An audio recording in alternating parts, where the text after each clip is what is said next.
बिस्मिल्लाहिर्रहमानिर्रहीम अल्लाहुम्मा सल्लि अला मुहम्मद व आलिहि व इत्रतिहि बियदिकुल ईमान मिल्लकम सल्लल्लाहु तआला अलैहि व आलिहि व अस्हाबिहि वसल्लम। बच्चे, इंटरव्यू का मतलब क्या है? इनर व्यू, कि आपके अंदर जो व्यू है वो क्या है, उसका पूरा जायज़ा लेना, अंदर की जो शख्सियत कैसी है। बाज़ाहिर तो हम अच्छे नज़र आ सकते हैं, अभी अंदर क्या चल रहा है। तो आमने सामने बैठ के जब एक इंटरव्यूअर आपसे इंटरव्यू लेता है तो उसको पूरी पिक्चर सामने नज़र आ जाती है। तो बहुत से इसके तरीके हैं इंटरव्यू के, ठीक है, मुख्तलिफ़ तरीके हैं। उससे मैं इंशाल्लाह किसी दिन बात करूँगा कि कितने इसके इंटरव्यू की कितनी किस्में हैं, उस पर डिटेल में बात होगी। बात ये कि इंटरव्यू में आपने जिन बातों का ख्याल रखना है, पहली बात यह है कि आपकी ड्रेसिंग, कहीं भी जाते हैं, चाहे आप आर्मी में जाते हैं या सिविल में जाते हैं, ड्रेस आपका ठीक होना चाहिए। ड्रेस अकॉर्डिंगली होना चाहिए, सिचुएशन के मुताबिक हो। अगर उनकी रिक्वायरमेंट है कि पैंट शर्ट, तो फिर आप पैंट शर्ट पहन के जाएंगे। अगर रिक्वायरमेंट उनकी शलवार कमीज़ है तो शलवार कमीज़ पहने, ऊपर क्या पहनी है आपने? Waistcoat. लेकिन ड्रेस नीट एंड क्लीन होना चाहिए, पाक साफ होना चाहिए। मास्क इधर है, मास्क पहन लें। ड्रेस क्या होना चाहिए? नीट एंड क्लीन, इस्त्री शुदा हों, कपड़े आपके इस्त्री शुदा हों, वेल प्रेस। इसी तरह इंटरव्यू पे आपने खुशबू लगा के नहीं जाना, स्मेल लेस। बाद बच्चे क्या करते हैं, इत्र लगा लेते हैं तेज़, बाद तबीयत के मुताबिक नहीं होते, सर में दर्द हो जाते, एलर्जी होती है बहुत लोगों को। तो इस पर आपकी वो भी हो सकती है, रिजेक्शन भी हो सकती है। बाद बॉडी स्प्रे होते हैं, अभी 1 घंटा आप बाहर बैठे हैं, पसीने में वो खुशबू बदबू में चेंज हो जाती है, ऐसा ही है। इसलिए आपने कोशिश ये करनी है कोई किसी किस्म की खुशबू लगा के आपने नहीं जाना, स्मेल लेस, ना बदबू आए ना बू आए, बॉडी आपकी ऐसी हो। तीसरी बात, जो आपके शूज़ हैं वो पॉलिश होने चाहिए, सही पॉलिश करके शूज़ जाने हैं। फिर कंघी वगैरह करके जाएं, इंतज़ार करते करते बंदे के आपकी जेब में कंघी होनी चाहिए। जब अंदर बुलाएंगे तो आप कंघी थोड़ा बालों को सेट कर लें। ज़रा आप अफवाज पाकिस्तान में जाने की मुतमन्नी है तो आपने फिर हीरो बन के नहीं जाना, आपने ज़ीरो बन के जाना है। मिटा दे अपनी हस्ती को, अगर कुछ मर्तबा चाहिए कि दाना खाक में मिलके गुलो गुलजार होता है, अपने आप को मिटा देना। ये बाल शर हीरो शेप अगर वो कहता भी आपको है कि हम रखी हुई है। एक बच्चा था उधर डेरा इसमाइल खान में, उसको मैंने बहुत कहा था, बच्चे ये बाल काटो वरना आप नॉट रिकमेंड हो जाओगे। बस जिद था कि सर मैं बाद में जब सेलेक्ट हो जाऊँगा तो फिर मैं काट दूँगा। उसकी वीडियो भी बनाई हुई है काफ़ी। बालों को उसे झटके भी देता था, बाल बड़े बड़े थे लड़कियों की तरह, झटके भी देता था बालों को। उसने क्या सिलेक्ट होने में नहीं हुआ था वो।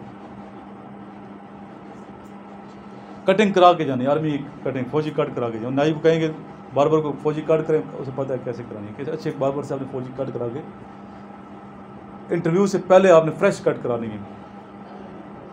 ख़त बनाते हैं तो ख़त सही हो। बाद बच्चे कहते हैं सर दाढ़ी वाले को सिलेक्ट करती है आर्मी की नहीं करती, ये क्वेश्चन पूछते हैं।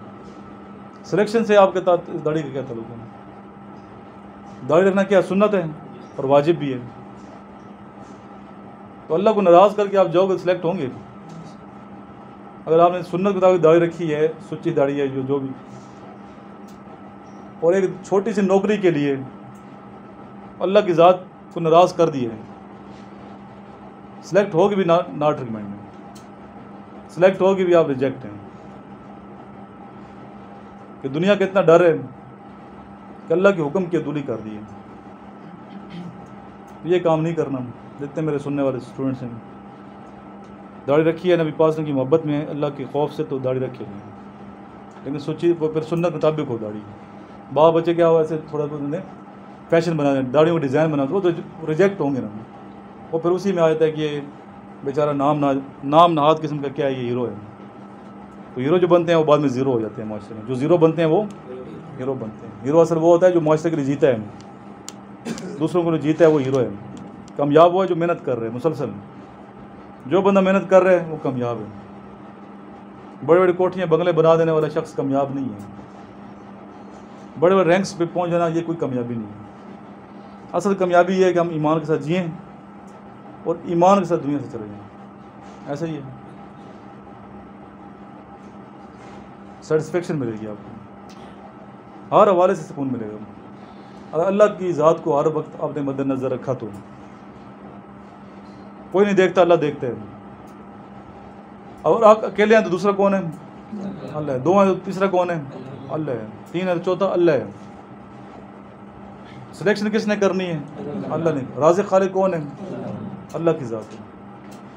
हज़रत शेख अब्दुल कादिर जिलानी रहमतुल्लाह अलैह अल्लाह के वली थे।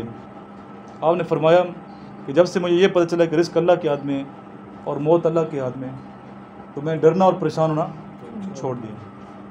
यकीन की बात है, ये नाकामी होती है। बाज़ार बच्चा नाट में मुराल डाउन करके बैठा हुआ है, वो बदकिस्मत इंसान है, उसने अपनी किस्मत खुद ख़राब की है। अल्लाह वाले जो होते हैं नाकाम होते हैं फिर भी शुक्र अदा करते हैं, वो नाकामी नहीं है। ये तो ज़िंदगी है ना, अप्स डाउन आते हैं लाइफ में। ये कोई हार जीत नहीं है। जीत सिर्फ ये है कि ईमान के साथ यहाँ जिया जाए, ईमान के साथ यहाँ से जाया जाए, ये जीत है। जितने स्टूडेंट्स अगर आप रह भी जाते हैं खुदा ना करें और फ़ौरन हादसा हुआ है किसी को, अल्लाह को शुक्र अदा कर लेगा, अल्लाह तेरी मर्जी से में थी, ठीक है 6 सीटें थी, 1 लाख बच्चा अप्लाई कर रहा है, ठीक है अल्लाह आपको मंजूर नहीं है, तेरी रज़ा में मैं राज़ी हूँ, राज़ी पर रज़ा हो जाए, वो शख्स कामयाब है। उसको ऐसी जगह से इज़्ज़त मिलेगी, रिस्क मिलेगा, उसके वहम गुमान में नहीं है। बाल बच्चे बहुत सेंसिटिव होते हैं, बहुत तह में जाते हैं कि इंटरव्यूअर ये ऐसा क्वेश्चन ना पूछ ले, इंटरव्यूअर ये ना पूछ ले, वो ना पूछ ले।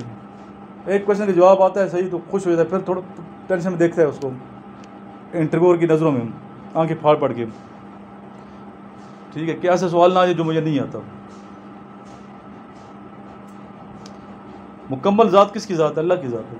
सारा नॉलेज किसके पास? अल्लाह के पास। हम सारे अधूरे हैं, या हुज़ूर पाक सल्लल्लाहु अलैहि वसल्लम की ज़ात है, नबियों की। नहीं आता तो क्या आंसर देंगे आप उसको? क्या देंगे? Sorry sir. सॉरी सर इतना अच्छा होना चाहिए, सोबर डिसेंट अंदाज से कि वो सॉरी सर पे ही आपको सेलेक्ट कर ले। झूठ बिल्कुल नहीं बोलना इंटरव्यू में, ओवर स्मार्ट नहीं बनना, चक्कर बाजी नहीं देनी। और वो चेक करते हैं कि झूठ तो नहीं बोलता, जो उसने लिखा है वही है असल, इसने खोल तो नहीं चढ़ाया हुआ अपने ऊपर। असल पर्सनैलिटी इसकी यही है कि खोल चढ़ाए हुए, जैसे आप हैं वैसे जाना है। और कैसे आपको होना चाहिए? नंबर 1 लिखें क्वालिटीज़, और ये हर जगह काम आएंगी।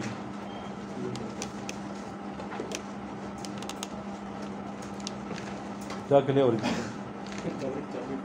चाबी किधर है?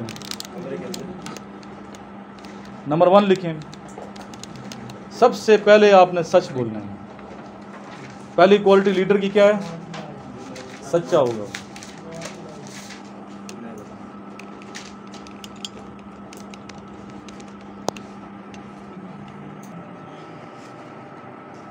अब मेरी मर्जी होती है, बाद वीडियो मैं अपलोड करता हूँ, बाद नहीं करता हूँ, ठीक है। मैं वो मेरी मर्जी है कौन सी करनी है कौन सी नहीं करनी।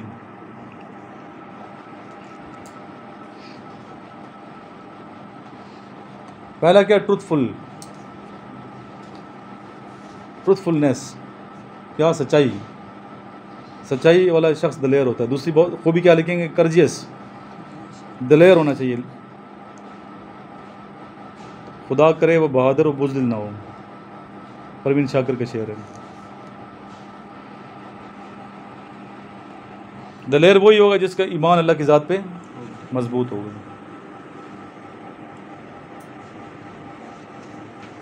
नंबर 3 ड्रेसिंग, वो ठीक होनी चाहिए। नंबर 4 लिखें आई कांटेक्ट। बाद बच्चों से क्वेश्चन पूछा जाता है तो वो इधर उधर देखते हैं, नहीं आता है जवाब तो क्या करते हैं? नहीं सॉरी नहीं, इधर देखना शुरू कर देते हैं, डरते हैं, दीवारों ऐसे देखते हैं, आंखें हिलती हैं। झूठ बोलना फिर भी ऐसा होता है, फिर सही कर जैसा आपको पकड़े करके झूठ बोल रहे हैं। नहीं आता तो सॉरी करें। जो आपने फॉर्म में लिखा हुआ है वो सच लिख रहे हैं। वाले साहब जर्नल है तो लिखेंगे जर्नल का बेटा हूँ, वाले से सिपाही है तो क्या लिखेंगे? सिपाही का। फ़ख्र से लिखें, रैंक लिखें साथ। और इंटरव्यू में इंट्रोडक्शन बड़ा अहम होता है। इंट्रोडक्शन में अगर किसी का फादर है, आर्मी अफसर है, या JCU है तो रैंक बताएं साथ पहले ही, यानी वो तीसरे चौथे क्वेश्चन में बता रहे हैं कि मेरे वाले साहब नायब सूबेदार रिटायर हैं। कम्प्लेक्स किसी किस्म का नहीं हो, आउट ऑफ बिल्कुल कम्प्लेक्स फ्री जिए, ज़िंदगी कम्प्लेक्स फ्री जिए। एक बच्चे का वालिद अगर सिक्योरिटी गार्ड है तो फ़ख्र से कहे मैं सिक्योरिटी गार्ड का बेटा हूँ, किस चीज़ का काय का डर है, प्राउड होना चाहिए ना वालिद पे। ये करोगे तो आर्मी वाले आपको रिजेक्ट नहीं करेंगे बल्कि सिलेक्ट करेंगे। ये बच्चों को अपने वालिद पे फ़ख्र है।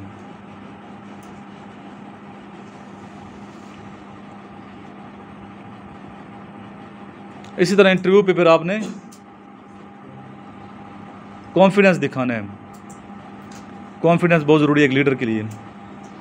कॉन्फिडेंट नहीं है लीडर, मैंने पहले बता दिया, बुज़दिल को कोई पसंद नहीं करता। अभी कॉन्फिडेंस कैसे, एक बच्चा डरता, उसकी इंग्लिश ठीक नहीं है फॉर एग्जांपल, इस चीज़ का खौफ लगा हुआ है कि यार इंग्लिश में ना शुरू कर दे इंटरव्यू। अक्सर ये कम्प्लेक्स होते हैं। इतनी तो इंग्लिश सीखी है ना बच्चे आप लोगों ने, जो 12वीं क्लास की कंपल्सरी इंग्लिश पास की है तो आप FSC पास किए ना। अगर इंग्लिश में फेल है तो कोई FSC पास हो सकती है, उतनी इंग्लिश चाहिए। उन्हें कोई ऑक्सफोर्ड यूनिवर्सिटी के पढ़ा हुआ स्कॉलर या MA इंग्लिश नहीं चाहिए, जो आपका लेवल है, अपने लेवल की इंग्लिश चाहिए। हाँ DSSC में जाएगा तो फिर MPhil अगर मांगता है तो MPhil की इंग्लिश चाहिए। अगर किसी की इंग्लिश वीक है, बाद बच्चों लहजा थोड़ा होता है, देहाती लहजा होता है, वो कोई फ़र्क नहीं पड़ता। KPK वालों का अलग लहजा है, सिंधियों का अलग लहजा है, पंजाबियों का अलग लहजा है। कम्प्लेक्स नहीं होना चाहिए, जो लहजा ठीक है, लहजे को चेंज नहीं करना। जो आपका अपना लहजा है उस लहजे को चेंज नहीं, अंग्रेज़ों की तरफ मुंह टेढ़ा करके नहीं बोलना। बड़ी चिढ़ है मुझे ऐसे बंदे से। कोशिश करें अंग्रेजी ठीक बोले, प्रोनाउंसिएशन ठीक होनी चाहिए। नहीं बाप बच्चे क्या कहते हैं, मुंह टेढ़ा करके बोलते हैं, बड़ा ओवर स्मार्ट। नेचुरल रहना है, बिल्कुल नेचुरल। जितना नेचुरल रहेंगे उतना आपको इंशाल्लाह फ़ायदा होगा। फिर अगर बहुत ही वीक इंग्लिश किसी की, पेपर पास कर लिए वैसे या 2 में पास हो गए, तो फिर आपने क्या करना है, इंग्लिश लैंग्वेज कोर्स करना है। फिर इंग्लिश लैंग्वेज कोर्स जो कराने वाले सेंटर वाले हैं वो भी 2 तरह के कोर्सेज करा रहे होते हैं। 2 तरह के लोग हैं। एक तो वो कोर्स ग्रामर सिखा, ग्रामर नहीं चाहिए ना वहाँ पे, ग्रामर होती भी ना, ग्रामर होती है, ग्रामर हम पढ़ते हैं तलफ़ुज़ की, चलता है जाने दें। तो ग्रामर आपने सीखनी नहीं है, सीखें, ग्रामर ज़रूर है, लेकिन ग्रामर से बेहतर है आप ऐसे बंदे से इंग्लिश सीखें जो उर्दू बोलते ही नहीं है, जो बोलते ही इंग्लिश है आपके साथ। ऐसे सेंटर है ना पिंडी में, काफ़ी सेंटर हैं। नहीं पता तो मुझे बताओ, मैं ढूंढ दूँगा, ठीक है। बहुत ऐसे हैं इदारे क्रिश्चियन के हैं, ठीक है, वो फीमेल सिखाती हैं, पेशावर में तो हैं, इधर भी होगा पिंडी में। ऐसे लोगों से इंग्लिश सीखें। उर्दू में इंग्लिश कौन सा सिखा रहे हैं, वो तो फिर पैसे ज़ाया करने वाली बात है।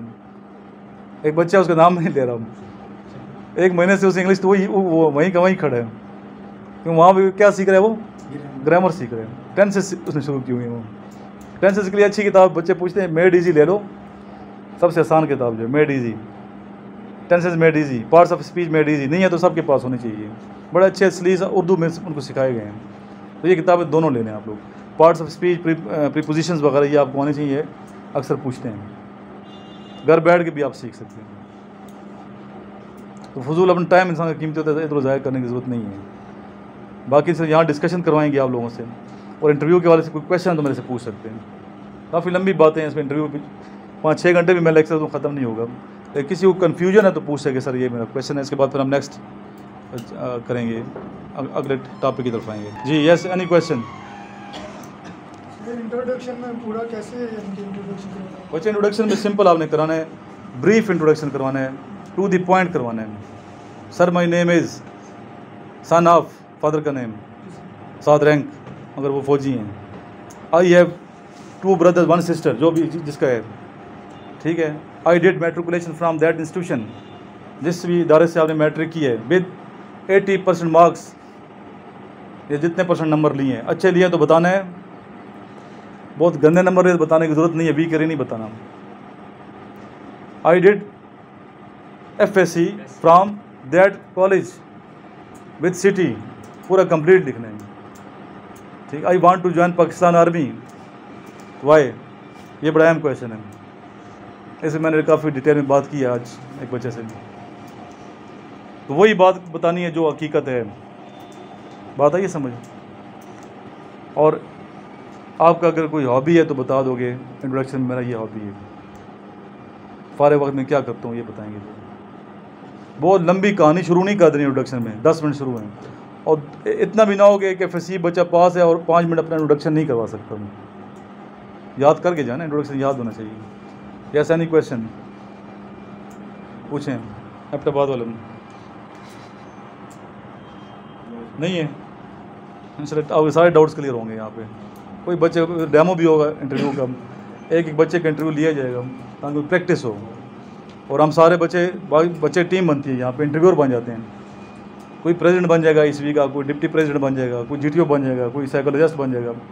आपने फिर एक दूसरे से क्या कर, मैं देखूंगा आपने इंटरव्यू लेने, जो मर्जी पूछो इंटरव्यू में। तो उसकी मर्जी ये तो नहीं कि एक बच्चा जा रहा है उसने FSC प्री इंजीनियरिंग की हुई और वो कहे प्री इंजीनियरिंग के क्वेश्चन, उसकी मर्जी है ना। वो आपसे इस्लामियात की पूछे, पाक स्टडी की पूछे, इंटरव्यू की जो मर्जी पूछे, अपनी स्टडी पूरी करें। जो लाल रिसाले हैं वो पढ़े ICPR के, ये बहुत अच्छे रिसाले हैं। डॉन न्यूज़ पेपर पढ़ें, नहीं तो लगवा लो। इंग्लिश भी आपकी इंप्रूव हो जाएगी और आप काफ़ी इंप्रूव कर, बाकी चीज़ों में भी आप बेहतर होंगे। नेक्स्ट आपका क्या आ गया? Group discussion. अभी डिस्कशन हम शुरू करेंगे, और डिस्कशन की हम वीडियो नहीं बनाएंगे, एक दुरूद शरीफ पढ़ के इस वीडियो को ख़त्म करते हैं। अल्लाहुम्मा सल्ली अला मुहम्मद व आलिहि व इतरतिही बिअदि कुल्ली मालूमिन लकम।